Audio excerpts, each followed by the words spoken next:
پھر اللہ تعالیٰ نے ان سے سوال کیا اور فرمایا، کیا میں نے تمہیں اس درخت کے قریب جانے سے نہیں روکا تھا؟ یہ اللہ کی طرف سے ایک رہنمائی اور سبق تھا تاکہ انسان اپنی غلطیوں کو سمجھے اور توبہ کی طرف رجوع کرے۔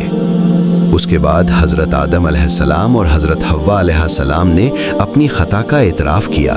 وہ جان گئے کہ اللہ کے حکم کی نافرمانی ان سے ہوئی ہے اور ان کی یہ حرکت غلط تھی۔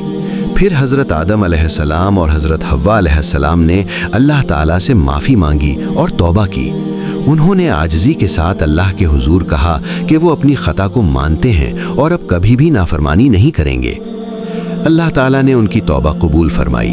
اللہ نے ان سے یہ بھی فرمایا کہ زندگی میں آزمائشیں آئیں گی، مگر جو سچے دل سے توبہ کرے گا اللہ اسے راستہ دکھائے گا۔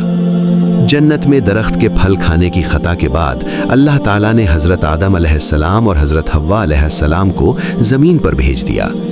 یہ زمین ان کے لیے ایک نئی زندگی کی جگہ تھی، جہاں انہیں اللہ کی ہدایات کے مطابق رہنا اور آزمائشوں کا سامنا کرنا تھا۔ اللہ تعالیٰ نے فرمایا کہ زمین آزمائش کی جگہ ہے، یہاں انسان کو خوشیوں اور مشکلات دونوں کا سامنا کرنا پڑے گا، لیکن جو اللہ کی ہدایات کی پیروی کرے گا وہ کامیاب ہوگا۔ اللہ تعالیٰ نے یہ بھی وعدہ فرمایا کہ وہ زمین پر اپنی ہدایت بھیجے گا تاکہ انسان اپنے رب کی راہ تلاش کر سکے اور گمراہی سے بچ سکے۔ یہ ہدایت بعد میں انبیاء اور کتابوں کے ذریعے انسانوں تک پہنچنے لگی۔ اللہ تعالیٰ نے ابلیس کی کھلی دشمنی کا بھی اعلان کیا۔ ابلیس زمین پر انسانوں کو بہکانے اور گمراہ کرنے کے لیے ہمیشہ تیار رہے گا، لیکن اللہ کی مدد سے جو صراط مستقیم پر رہے گا کامیاب ہوگا۔ یوں زمین پر انسانی زندگی کا آغاز ہوا۔ حضرت آدم علیہ السلام اور حضرت حوا علیہ السلام نے نئی دنیا میں قدم رکھا، جہاں محنت، عبادت، سچائی اور نیکی کے ذریعے زندگی گزارنا ہوگی۔ یہی انسانیت کی شروعات تھی اور اسی طرح نسل انسان کا سفر زمین پر شروع ہوا۔ زمین پر آنے کے بعد اللہ تعالیٰ نے حضرت آدم علیہ السلام کو پہلا نبی مقرر کیا۔ اس کا مقصد یہ تھا کہ وہ انسانوں کو اللہ کی ہدایات سکھائیں، انہیں نیکی کی راہ دکھائیں اور برائی سے بچائیں۔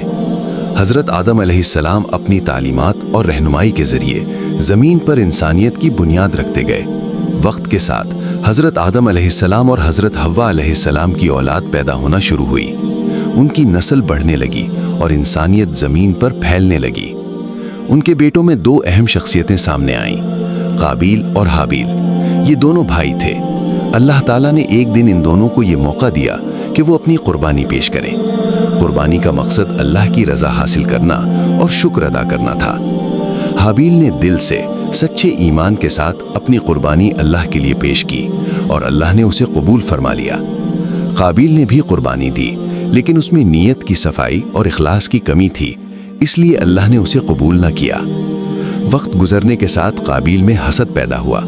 اس نے دیکھا کہ اللہ نے حابیل کی قربانی قبول فرمائی جبکہ اس کی قربانی قبول نہیں ہوئی۔